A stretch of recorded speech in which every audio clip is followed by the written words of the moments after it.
Hello again, everyone. Welcome. Needless to say, I'm David Elwood, Dean here at the Harvard Kennedy School, and it's my very, very great pleasure to introduce today's speaker, Secretary Tom Vilsack. Before I do want to thank Trey Grayson and Kathy McLaughlin and Noelia Rodriguez of the Institute of Politics for hosting this special reunion forum. This is a first. It is our first reunion forum, as it were. And I also want to thank Sean Tierney and Jeff Barnes for their support pulling this together. It's a very exciting event. Now, Tom Vilsack was appointed by President Barack Obama as the 30th Secretary of the U.S. Department of Agriculture, and he was sworn into office on January 21st, 2009. As the Secretary of Agriculture, Vilsack works to strengthen the American agricultural economy, revitalize communities, conserve our natural resources, provide safe, nutritious, and sufficient food supply to American people, and so forth. They cover everything from what used to be called the food stamps program to the farm support programs to a whole variety of activities designed to make farmers more productive. Prior to becoming Secretary, Vilsack served as 2 terms as the governor of Iowa. And as a Minnesotan, I'm quite amazed at the quality and remarkable work that he did. Of course, this Midwestern bias, you could cut either way. You know, there's a certain amount of competition among states. On the other hand, we do look with pride. He was also a state senator and mayor of Mount Pleasant, Iowa. He really, as Secretary, has had a remarkable record of making positive change in the lives of people. He's also served as a really great role model for our students. He's been involved in a variety of different activities. Indeed, involving students. In the fall of 2008, he was actually a resident fellow at the Institute of Politics. And in addition, he has in various capacities worked very, very hard to improve the ways in which people are hired and tried to stimulate and excite people to do public service. And he's also a role model, for example, in the fact that he has appeared on the Colbert Report and other high-minded shows. And indeed, when he was on the Colbert Report, he did something really quite unusual. He did provide a small gift to Stephen Colbert. It was a bust of Steve Colbert in cheese. I thought it was really very thoughtful and appropriate to what he had to say, what it was there. And last week, I should point out that Secretary Vilsack was also with Prince Charles discussing the future of food. And he may have some thoughts about the royal wedding, too, for all I know.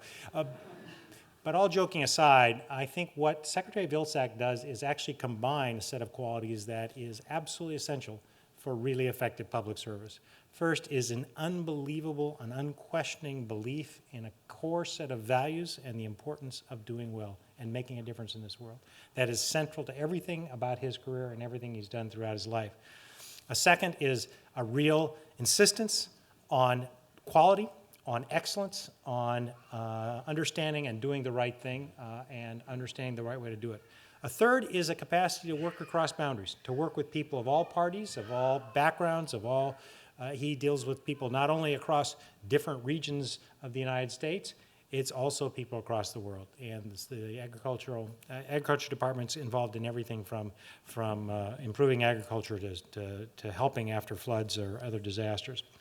And finally, while he takes his work completely seriously, he does, on occasion, have a sense of humor as well. And I think it's a great combination, and he's a great role model for us all. Without further ado, Secretary Tom Vilsack. Thank you.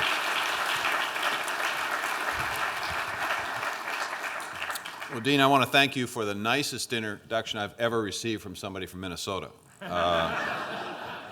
Appreciate that.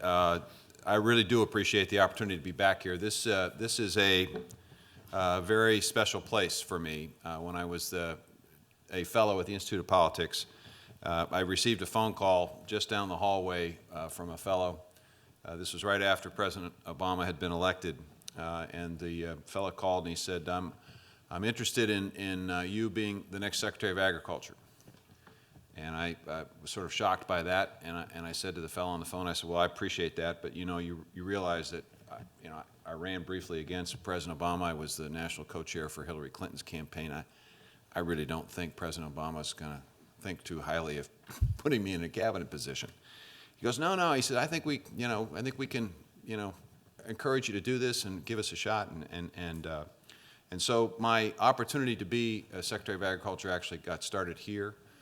And I'm working for a president who is an extraordinary leader, someone who really is different in terms of politics, and I am certainly privileged to be part of his cabinet. There is another cabinet member here, and I don't know where Nancy Sutley is sitting. Nancy, where are you? Where? Oh, Nancy. Nancy is the chair of the Council of Environmental Quality at the White House, and she's a colleague and also an alum of the Kennedy School, and so it's good to see her. And I really appreciate the opportunity to visit with you for just a few minutes about a couple of issues that are part of USDA's mission. And to do that, let me take you to Kenya.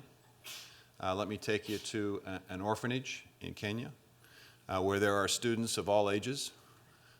In your mind's eye, if you can visualize in the middle of a very large city, this orphanage, one building. Next to the building is a dirt lot. Not much going on in that dirt lot except that children are entertaining us as guests. Just shortly after they finish singing and dancing for us, they assemble in a line and they have red cups, maybe about a pint or so of size. These red plastic cups are in their hands and they're in a line, and they start walking by a couple of individuals who have a large soup kettle, and the soup kettle has a ladle, and in the ladle each child gets a ladle full of food. And the food is a mixture of sorghum and other items, and they are glad to receive it. And as I watched these youngsters go through the line, it occurred to me that we had something in common, because I started out life in an orphanage in Pennsylvania. And so I decided I wanted to speak to these youngsters. I wanted to find out why were they excited about being at school? What were they learning? What was the most important part of being at school? And what I found was that to a person, the answer was the same. We like to come to school because it's where we get fed. This is the only meal these youngsters have every day. The sad reality of our world is that despite all of the richness and greatness and capacity and agricultural productivity, we still have 1 billion people in the world today that are chronically hungry, including, unfortunately, many in the United States. And we also, unfortunately, have a situation where every year 3.5 million of our children die because they are malnourished. Now, the reason why these youngsters receive the food at that orphanage is because of a program called the McGovern-Dole Bill, which basically provides assistance through the USDA for about 5 million students around the world in impoverished areas, so that they can be encouraged to go to school, to learn, to be strong, and to receive some semblance of nutrition. And as part of public service, when you're the small part of having that program in place and continuing that program and making sure that it's adequately funded, and the President supported our efforts to increase funding, you feel good about the public service that you're providing. You feel good about the country you come from that will provide that generous help. But then it occurs to you that perhaps that's not enough. Perhaps a country as significant, as great, as powerful, and as advanced as the United States is, perhaps they have a greater responsibility. And that responsibility isn't just simply to provide food. It's to encourage those in those countries to be able to figure out how to grow their own food and to become more self-sufficient. And so I want to talk to you for just a few minutes about our Feed the Future initiative, which is a different tact for the United States in terms of food security. It isn't just about providing emergency assistance. It isn't just about providing assistance to youngsters so they're well fed. It's really about going down deep into countries that are impoverished and working with farmers on a one-on-one basis to encourage them to figure out how they can make the best use of their land to produce as much food as they can for their people. It's a cooperative effort between the United States Department of Agriculture, the USAID, and the State Department. We will put about $950 million into this effort this year. And USDA's part is focused on three very simple concepts when it comes to food security. First of all, we want to make sure that food is available. And that means that we want to increase the productivity of farmers around the world. Now, some farmers in this country might say, well, that creates competition for us. Our view is no, it actually creates an opportunity for trade, which will inure to the benefit of all farmers. But in terms of availability, we're doing research at USDA now to try to figure out how we might be able to grow more effectively in environmentally stressed areas of the world. We're seeing more extreme weather conditions, longer droughts, more significant flooding circumstances. Can we, in fact, create a rice that will survive a flood? Can we create maize that will grow in drought-stricken conditions? If we can, just think how much more productive we could be. So in addition to the research, we're also working on something that we in this country take for granted, but others in around the world are jealous of the United States for having this, and it's a thing called extension. You know, I was in Kenya the same day that I saw this youngster at the orphanage, these youngsters at the orphanage. I also had a chance to visit with a farmer in Kenya. His farm was a half a hectare in size. He had one dairy cow, and he was growing corn and beans. But he was growing the corn and beans at the same time in the same place. In other words, he would plant the seeds at the same time in the same place, on the theory that as the beans came up more quickly than the corn, they would provide nitrogen for the corn and the corn would grow. The problem is that neither crop produced as much as it would have produced if he had done a rotational system in that small plot that he had. And if he had done a rotational system, he would have been able to sell more, and he would have been able to buy another dairy cow. It would have allowed him to expand his operation and take care of his family and actually have something left over to trade or sell. So extension is about working with farmers to ensure that they have the best technology, the latest technology, or technology that is best suited for their operation, and educating them how to use that technology. It's also about credit, the importance of credit. Feed the Future is also engaged in a very interesting experiment in a way in Afghanistan. I was having a conversation with my good friend Eric Anderson. Eric is here somewhere. There he is in the back. Eric was sort of my leader here at the Institute of Politics when I was here. He took care of us fellows. And Eric and I were talking about Afghanistan, and I was trying to explain to him why poppy production in Afghanistan is the most logical, reasonable thing to do. Here's the deal. I come to you as a farmer and I say, I will front you the cost of the crop. In other words, I'll give you the seed to produce the crop. You have no risk, financial risk. I'll give you whatever you need, fertilizer, whatever you need. You grow the crop. When you're ready to harvest it, give me a call and I'll come and I'll pick it up. You won't have to worry about transporting it. You won't have to worry about any problems of security on the way to the market. I'll take care of it. And I'll pay you 3 or 4 times what you would get for the same crop of wheat. Now, who wouldn't take that deal? So the challenge for us in terms of changing the mindset in Afghanistan and creating an environment where agriculture goes a different direction is to focus on how we can create opportunities that would be more beneficial. In fact, there are crops that are substantially more beneficial than poppy. Pomegranates, apricots, grapes, all can sell for significantly more than poppy. 3, 4, 5, in some cases 8 times the value of poppy. But in order to get folks to do that, you have to have a credit system in which they can borrow money to be able to purchase the seeds and the fertilizer to put the crop in the ground. You have to have a transportation system that's safe. You have to have a market that's available, and you have to have rules and regulations and safety rules and regulations that allow them to market not just to their own people, but to people in Pakistan and India. A lot more difficult. But that's part of what Feed the Future is designed to do, making food available by addressing those issues. Second issue is making food accessible. You can grow all the food in the world, but if you lose it as a result of not having adequate storage facilities or you can't get it to a market, or you don't have a market, or you don't have a system that allows you to grade the quality of what you're selling, then basically it doesn't get to where it needs to be.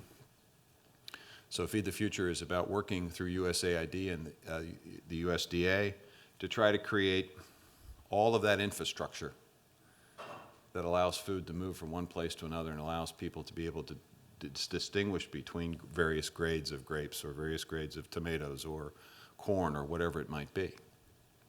And then finally, you can have available food, it can be accessible, but if it's not utilized properly, then it's not beneficial to the people who are using it. In other words, if it's not properly refrigerated or properly cooked or properly handled, it can cause more trouble than not. And so part of our effort in Feed the Future is to make sure that there is a basic understanding of food safety and proper handling. So if we are successful in this effort, what we should be able to see is those same youngsters at that same orphanage, not necessarily relying upon the same thing for lunch, breakfast, and dinner every day, because it's relatively inexpensive to purchase, but also nutritional. We'll see that orphanage working with local farmers selling or providing that which they grow, and creating revenue and wealth and income. And maybe they create enough that they actually not only meet the needs of their own people, but are able to trade. And that creates economic activity and vitality and relationships that provide for greater security. It's a wonderful way to spend a life. And that's what public service gives you the opportunity to do. It gives you the opportunity to be part of something that significant and that special. A small part, but nevertheless a very significant part. I want to get to questions, but I want to point out that this Feed the Future initiative is really not led by the United States in the sense that we dictate what it is that is done in these countries. We actually listen to what the countries say to us, and we ask them, is availability the issue? Is accessibility the issue? Is proper utilization of the issue? What do you need from us? So it's a country-led effort so that we're in a position to help and provide the help that's targeted and focused and important. In every office that I've ever had, I've always had a quote from Theodore Roosevelt, former President of the United States, and it's a quote that a lot of Americans are very familiar with. It starts out, "It's not the critic who counts," and it goes on to talk about spending your life in a worthy cause. And as I get older, and as I get more engaged and involved in the job of the Secretary of Agriculture, that phrase, spending your life in a worthy cause, has more and more meaning. And I can't think of a better way for me and for those who dedicate themselves to the public to spend a life in a worthy cause than public service, because there are so many opportunities to help so many people in so many different ways and to make a fundamental difference in the life of another human being. When I saw that ladle go into that red cup, and I talked to those children and they said the reason we like to be in at school is because we're fed, I knew that this was something I wanted to be part of. And I suspect if I talk to everybody in this audience, you have a similar circumstance and situation where your life intersected, where you were helping or providing assistance, and that becomes meaningful and makes your life something that you're proud of. So with that, Dean, let me stop, and I'll be glad to take questions in the time we have remaining.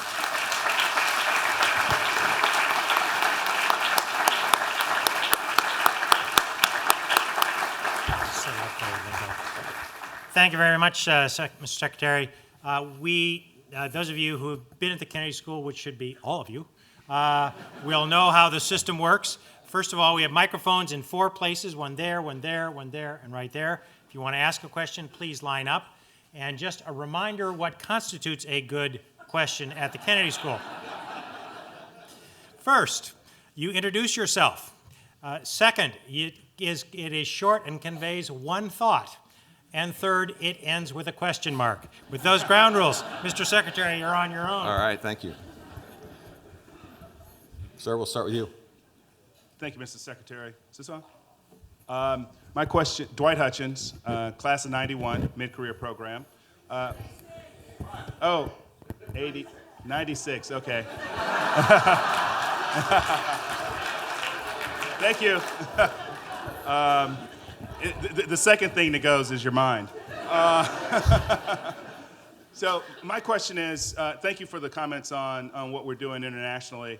Also know that you have huge responsibilities domestically with the WIC program, the SNAP program, and other nutritional programs. Was wondering if you could speak a little bit about what you're doing there and what you're seeing, particularly the twin issues of malnutrition on one hand and obesity on the other. Yes. 17 million American children live in food insecure homes, which means that at some point in time during the month, their moms or their dads or themselves have to make determinations as to whether they eat a meal or they eat less of a meal or they basically skip a number of meals. 500,000 of these youngsters are chronically hungry. In the richest, most powerful nation in the world, we still have 500,000 kids who are chronically hungry. At the same time we have that issue, a third of our youngsters are either obese or at risk of being obese. And so, interesting and ironically, your question, when I was first hired to do this job, when the president asked me to do the job, the first thing he said to me, the first instruction he gave me, was to make sure that our children were well fed. So what we are attempting to do through SNAP is to make sure that the families that qualify for SNAP actually get the assistance, because it's a partnership between the federal government and state governments, and sometimes state governments don't really administer the program as aggressively as we think they ought to. And so we've seen a rather dramatic increase in the number of SNAP beneficiaries, in part because of the economy, but also because we're doing a better job of compelling states to reach out to impoverished areas of their states and say, hey, this program's available. We're also working here in the state of Massachusetts on a pilot project to see whether or not we can incent the use of SNAP benefits for fruit and vegetable purchases. And we're doing this in a way that basically provides the SNAP beneficiary an extension of their SNAP card, so to speak, if they buy certain fruits and vegetables. In other words, they don't have to pay, the grocer gets 100 cents on a dollar, but their card only gets credited 50 cents or 60 cents based on what they're purchasing. We've seen a 9 million person increase in SNAP. It's a record numbers. Part of the problem, though, is that we have some politicians out there that are basically now contrasting SNAP beneficiaries with people who work, suggesting, of course, that the SNAP beneficiaries are folks who don't work. The problem with that logic is that that's not accurate. And this is important for us to understand, that 90% of the folks receiving SNAP are not on cash welfare. They are not on cash welfare. That means 10% are. The 90% who are not are senior citizens who've already kind of paid their dues but are living on a fixed income. They're children, and they are working poor. There are people who are working part or full-time jobs that simply do not give them enough capacity to stretch those dollars adequately enough to make their food needs. The last thing I would say, two things very quickly. The SNAP program is a huge economic stimulus. In 30 days, 97% of those SNAP benefits are spent. They're in the economy. So when we did the Recovery Act, part of it was the SNAP program to get money into the economy. Every dollar we invest in SNAP generates $1.84 in economic activity. There are jobs connected to that SNAP program. There are obviously income levels that are increased as a result of it. Last thing I would say is we're in the process of implementing the Healthy and Hunger-Free Kids Act, which was an historic piece of legislation to improve dramatically the quality of our school lunches, to address the obesity issue, to encourage schools to have more physical activity. As part of the First Lady's Let's Move initiative, and she's done a fabulous job of getting people's focus on this, encouraging community gardens at schools, and also expanding access to the program, and specifically breakfast. So there's a lot going on in that space. I could probably come back and spend another forum on it. So, but in the interest of time, I'll go to the next question. Hi, thank you. My name's Robin Peach, and I'm a mid-career from 2006. I'm currently the executive director of the Collaborative Institute for Oceans Climate and Security at UMass Boston. And we look at how changing climate affects coastal ocean, where 60% of the world's population lives, and how that affects human security. So my question is, given that a huge percentage of the world's population gets their protein from marine resources.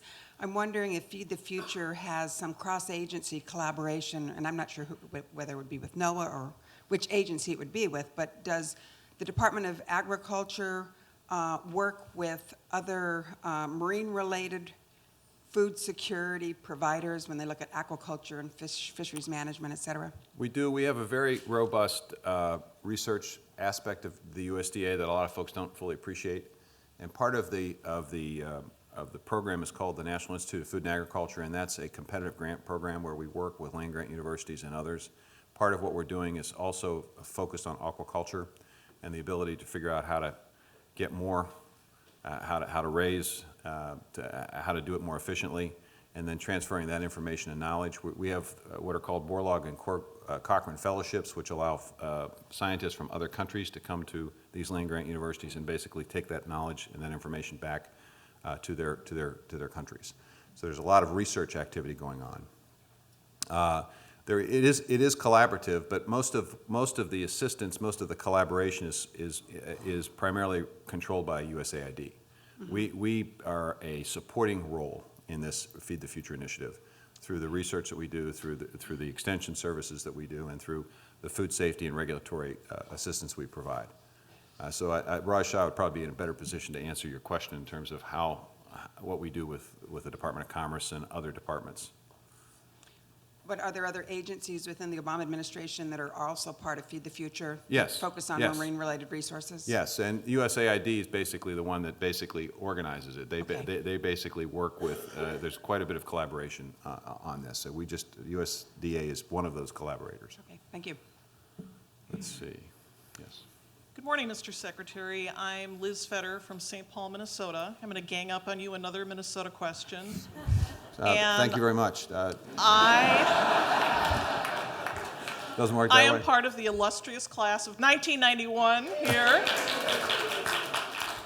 Are you sure? Absolutely, absolutely. I checked with Donald Trump and he said yes, 91. As a former Iowa governor, you've had a very close-up view of the presidential selection process with the two parties, and as a former governor and now a cabinet secretary, you've seen the Congress up close. And a lot of people would say Congress is pretty dysfunctional, and I think you could probably prove in a court of law that we do not attract the best and brightest on both sides of the aisle as presidential candidates. So I'm wondering,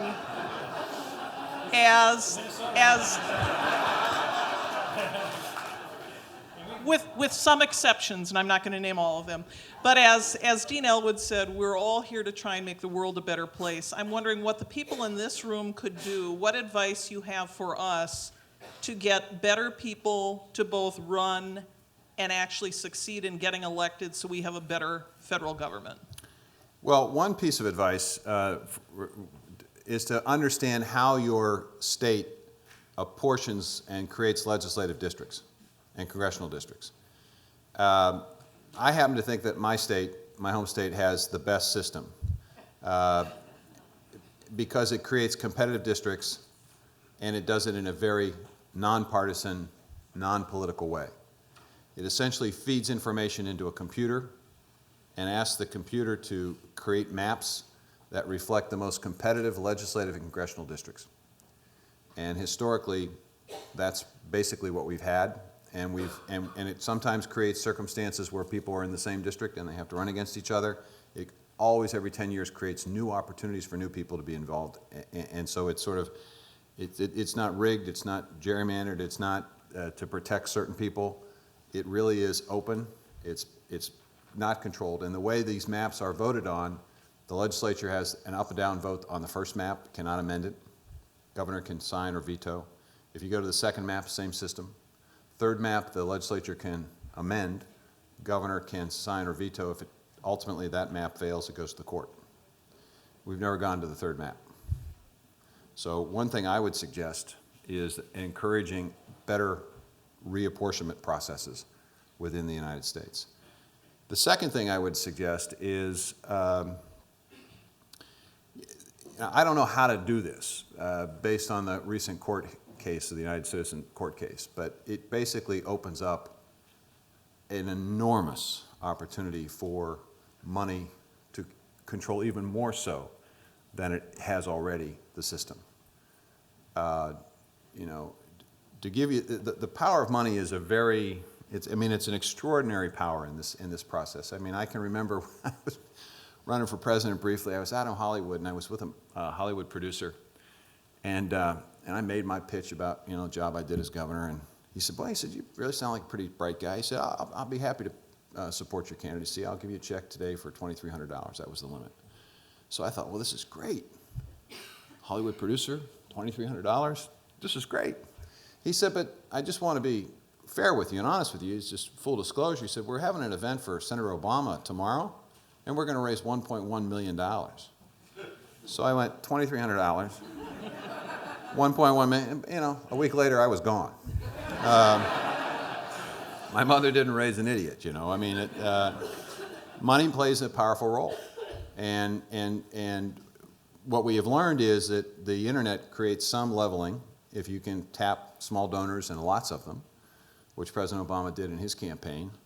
But it's just so pervasive, particularly in congressional races, and that's one of the reasons why you see incumbency so strongly protected in that system. And honestly, I've term limited myself in every job I've had. I term limited myself as a mayor, as a state senator, and as a governor. I stopped at 2 terms because I really think the founding fathers had it right. You need folks to come in continually to stir the pot. And if you don't have that, democracy gets stale pretty quickly. Good morning. Thanks for your talk. And I'm Claudia Thompson, and I do believe I'm from the class of 1996, I think. Money's a good segue for my question, because there are a lot of us who are concerned about the last century and the trend toward the increasing corporatization and control of the food supply by relatively small corporations, both from a financial point of view, from a genetic diversity point of view, with the issues around Monsanto, et cetera, et cetera. And certainly USDA's policies, because you've had to develop this regulatory process, as you know, in terms of the food supply in this country, has tended to make things more difficult for the smaller scale local producers. But I think just as we've seen incredible good effects around the world from micro lending and microeconomies, I think there are a lot of us who believe that the food supply is best if it's grown locally as much as possible. Not every crop is going to be. Whether we're talking about internationally across the ocean, whether we're talking about here in the United States, this is not something that we can leave in the hands of a few corporations. So I'm just really curious, because I didn't hear in the initiatives that you were talking about any real effort to really think about what, from a policy point of view, you and the Department of Agriculture might do to actually facilitate the local growing and production of food and the genetic diversity of our food supply, which is going to be absolutely essential, particularly with an issue like climate change. They only gave me 15 minutes. But now I'm going to answer your question. I might take 15 minutes because we are doing a lot in this space. Okay. First of all, the last ag census indicated that we actually had an increase in numbers in farming for the first time in quite some time. And within the category of small farming operations, we saw 100,000 in the last 5 years, 100,000 new operations. So that's obviously some indication that there is something going on that we need to pay attention to, and we need to nurture, and we need to grow. So we created a program called Know Your Farmer, Know Your Food at USDA. And I encourage you to go on to our website and take a look at this, because I'm not going to be able to explain everything that we're doing in this space. But by virtue of Know Your Farmer, Know Your Food, what we're trying to do is create a more closer connection between local food producers and consumers locally. So we have teams of people going out to schools and asking the question, do you know what's being raised locally? Are you purchasing locally? And if not, why not? How can we help and assist you to purchase products locally, to keep the wealth in your community, and to encourage these entrepreneurial activities to be able to foster?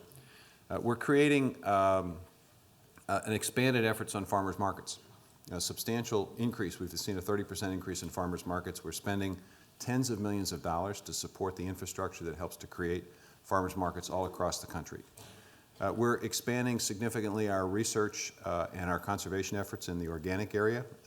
We are spending Again, tens of millions of dollars to encourage conservation and organic operations. We're spending tens of millions of dollars to increase our knowledge and understanding of organics. We're tightening the organic standards so the brand is protected. We're developing equivalency agreements with other countries so that there's a sufficient amount of trade opportunities so that these small units can not only sell locally, but also, if they want to, can sell internationally. We are engaged in providing assistance and help for beginning farmers and socially disadvantaged farmers to start these small entrepreneurial activities. We're putting resources and loans and grants to them to be able to do it. We're helping to create community-supported agriculture opportunities where individuals basically grow and they have customers that they provide. So all of this is taking place within USDA. At the same time, we're beginning a conversation that is long overdue in this space between the biotech advocates and the organic advocates. You know, in my job, I have a responsibility to all types of farmers, and as I see it. And so what has not happened is there hasn't been a conversation about how the organic producers in particular can be economically protected if for some reason something happens to their crop by virtue of what someone down the road is doing with their crop, the issue of contamination. We're starting that conversation. It's not an easy one for people to have. Some folks don't want to have it, but they're going to have it because we need both types of agriculture, in my view. We really do want to see these small operations. We want to see them ultimately emerge into mid-sized and if possible, commercial-sized operations on the organic side, on the local production side, on the farmer market side, on the community-supported agricultural side, on the ability to work with schools and institutional purchasers to have local markets. We're also creating food hubs where these farmers have the ability to aggregate sufficient amounts of locally grown produce to be able then to be able to market and sell it to grocery stores. We're working with grocery stores to encourage market opportunities for locally grown produce. So there's all of this activity going on. So it wasn't happening before we got there. It is now. So know your farmer, know your food. I think if you get on that website, you're going to see there's a lot of activity in that space, a lot more than perhaps I think you'll be surprised. Okay, good. Okay. Welcome to the Kennedy School. My name is John Elam, class of '81. When I came here, I came from Worthington and Laverne, so I won't tell you what state that is, you know. You don't have to. Anyway, I'm a passionate local government manager, and I have been for all these many years. And one of the things that I sort of think when I look at you is a guy whose career has really been going downhill since you were the mayor. And we're, you know, and us local government types are always suspicious of people who run from the local government jobs and wonder, you know, thinking there's always going to be more gold in the next stop. But more importantly, and relevant to the dean's question is, something must have happened in your thoughts when you became mayor that said, you know, I like this public service. I assume you had a job before you became mayor doing something, and then you became the mayor, and you gave up whatever that something was to start to become a politician, assuming the mayor wasn't a politician. So there's going to be a hell of a lot more people in this room who are going to be local government and state government managers than there will be secretaries of agriculture. So the real message or concern or curiosity is how important was the mayorship as it's led now to your effort and your career? Because there must have been something that happened in that experience that really established for you a vision. That's a great question. My entry into politics, local politics, was a little bit unique. In December of 1986, a citizen, I lived in a small town in the southeastern part of the state called Mount Pleasant. It's a town of 8,000 folks. I was a county seat lawyer. I practiced law with my father-in-law and my brother-in-law. We had a family law practice. I moved to my wife's hometown. And when you move to your wife's hometown in a small town, you don't have a name. You're Christy's husband, you're Tom Bell's son-in-law, you're that guy from the east because I came from Pittsburgh. You don't have a name. So I decided I needed to do something to get a name, and I decided I was going to raise money for an athletic complex because our kids had very poor conditions and bond issues had failed. And I came home one night, I was 27 years old, and I was pretty emphatic about this. And I said, honey, I'm going to go out and raise the money myself to build this facility. She looked at me and she said, well, there are 3 rules of success in Mount Pleasant, Iowa. 1, you have to be a lifelong resident. 2, you have to be a Methodist. And 3, you have to be a Republican. You are from Pennsylvania, a Catholic, and a Democrat. Good luck. It was a magical experience. We took over the local radio station. I did a lot of work. Nobody thought we could do it. And something happened in that community, and we raised $200,000 in a weekend that nobody thought we were going to raise a dime. And then laboring guys came and they donated their labor, and the companies came in and gave money. Eventually we had this wonderful facility. I tell you this as a prelude because I got a name, but I didn't get the job. In December of 1986, a disgruntled citizen walked into the city council chambers and shot and killed the mayor and seriously wounded 2 council members. I was not on the council. I was not in city government at the time. Several months after that tragedy, which, as you can just imagine, was a shocking thing to happen to a small town, the mayor's father came in, and he was a man in his 70s. And he sat in my office and he started to cry. And he said, my son had a vision for this town. He cared deeply about this town. His vision's not going to be completed. It's not going to be realized unless we have leadership in City Hall. Would you run? I was obviously, you're emotionally impacted by that. So I said, well, let me talk to my family, and I'll let you know. So I went back, and at the time I had 2 small children. My son Jess was 10, and my son Doug was 6.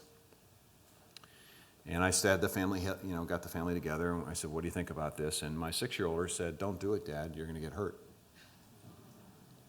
And I did not want my son to think that politics, running for office, sticking your neck out, was something that would always hurt you. I honestly, truthfully, didn't think I was going to win. I thought it would be a great learning experience for my sons. So I ran. Election night comes, and I win. I'm kind of shocked by that, and I'm being interviewed by the local radio station. And he says to me, well, congratulations, you ready for this? And I said, well, I wasn't part of the city council. I'm going to get to know the city council members who are sort of against me in this race, and I'm going to study the budget, and by January I'll be ready to take the oath of office. The reporter looks at me and goes, January? He says, you're mayor tomorrow.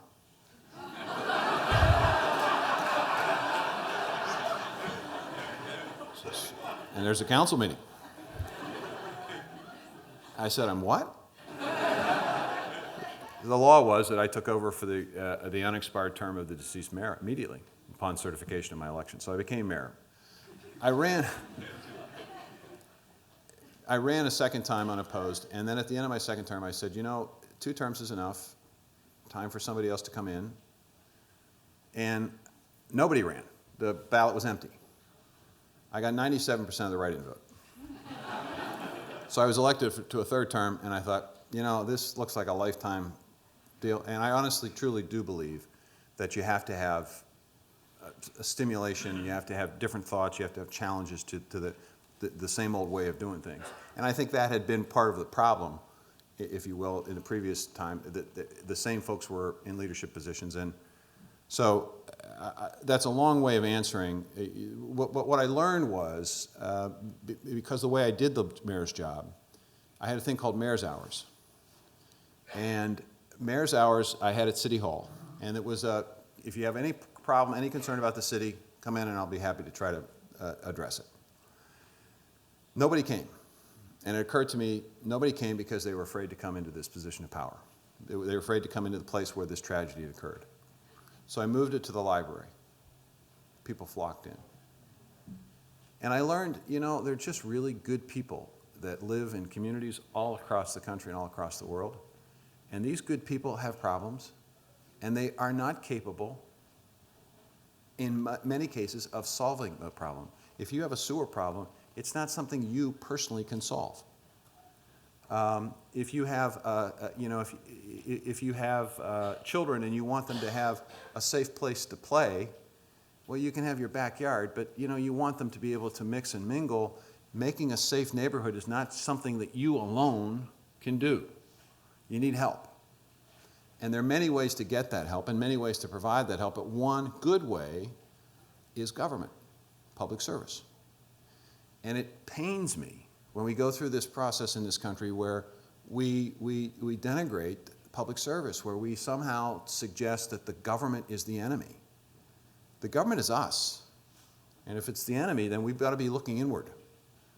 It has the great capacity to do great good. The reason I ran for the state senate was because I wanted to convince the town that there were other leaders. There wasn't just one guy, because there is leadership potential in everyone in certain aspects. And I found out as a state senator, I found out I wasn't a legislator. That's a whole other set of issues. But I just, I wanted to be in charge. I wanted to call the shots. And so I ran for governor. So the lesson, I guess the lesson I learned is twofold. One, stick your neck out because you have something to offer. And two, there are people who need what you have to offer. And when you look back on a life, you don't want to look back on a life and say, I coulda, shoulda, woulda, but didn't. Wouldn't you rather have a life that said, this is what I did? I can see the consequence, or I know the consequence of what I did. I impacted positively the life of another human being, or in small towns, many human beings. In a state, millions of human beings. As a Secretary of Agriculture, billions of human beings. Gosh, how lucky can you get? Excuse me, sir. Prior to time for more questions. Okay. Oh, there is? Okay, thank you. Sorry. I didn't. Thank you. Tom Keene, class of '86, and I'm a state legislator who sits on the House Finance Committee. And one of the frustrations I have, particularly in this year, was looking at the federal food stamp program, the debit card program, and realizing that there were no restrictions requiring people to buy healthy foods, so people could buy a case of Mountain Dew. In our state, we have a similar program where we require, and it's for people above the poverty level that don't qualify for federal program, and we require people to take a nutritional class, and we actually limit the kinds of foods they can buy. If they buy milk, they have to buy skim milk. If they buy, other products, we put in a range of products that people can buy because we're trying to keep down healthcare costs. And yet at the federal level, the state can't make those decisions, and that's always one of the tensions. But at the federal level, we seem to be saying to people, you're obese, but on our food stamp program, buy anything you want. And that's a problem, I think. Well, it's a great question, and it's a question that basically sounds just really simple, but it's really complex. And here's the complexity. We've actually done research at USDA to determine whether or not folks who are on SNAP make poorer food choices than the rest of the country. They don't. They're not more obese. They don't buy more junk food or less junk food. They're basically like the rest of us. So we're not convinced that restrictions will necessarily work because food stamps don't pay for all, SNAP doesn't pay for all the food. It pays for some of the food. There are 300,000 items in the grocery store. When you start going down that slippery slope, it may sound pretty easy. I'll give you an example. So let's say you decide that you want them to only eat healthy cereal. Okay? What is that? Well, shredded wheat is healthy. It's shredded wheat. And what does everybody do with shredded wheat? At least in my house, they put something on it. So you say, well, maybe it's okay. Shredded wheat's okay. So maybe the sugared shredded wheat is okay too. No, I said, no, sugar shredded, no, can't. But reduced sugared shredded wheat is going to be okay because that's healthier than sugared shredded, but it's not. The reason it's not is because they add sodium when they reduce the sugar. Now, how are you going to have that little card be able to distinguish all of those facts? And then what if you do set this system up and say, you just can't do it. So picture yourself in a grocery line, and you're a working mom, you're going to school part-time, you're working an $8 an hour job with no benefits, you got two little kids, and the father's long gone, and you're not getting child support. So you get the SNAP program. You're in the line. This is a treat opportunity for your child. Your child just came home with a straight A report card. You got a bottle of Mountain Dew, and you're going through the line, and the checkout person says, "I'm sorry, you can't do that." Now, for the first thing that happens is everybody in the store now knows you're receiving SNAP. We're trying to get away from that stigma. Number one. Number two, what if that person says, well, it's okay. We'll just credit it to your SNAP program. What's the penalty? Do we arrest the cashier? Do we shut down the grocery store? I mean, it's really, really complex. So our view of this is a better way to do this is through education, is through providing incentives to purchase the right food, which is what we're trying to figure out in Holyoke, Massachusetts. We've got a very large research project now that's going to be peer-reviewed. We're actually giving people the capacity when they go in, if they buy apples, instead of paying $1 for the apple, they pay, their card only gets credited 70 cents. And our view is that is a more effective way, together with education, together with recipes we have available to them that show how they can stretch their food dollar with nutritious food, that this education process is a better way, avoids the sort of the stigma issue, avoids the enforcement issue, and honestly, from a technology standpoint, it would be extraordinarily expensive, and every state would have a different set of rules. So that's kind of how we see that issue. It's an interesting issue, and I'm sure it's one that we're going to be visiting and revisiting on a number of occasions. Let me take this. This is a polite person who waited. I'm Maite Oosterveld. I'm class of 2001. And I worked for a global food retailer, and one of the key issues we're grappling with is food waste, where over 30% of the food produced is wasted in the supply chain, and not a lot in the stores, but mostly in the production and people at home.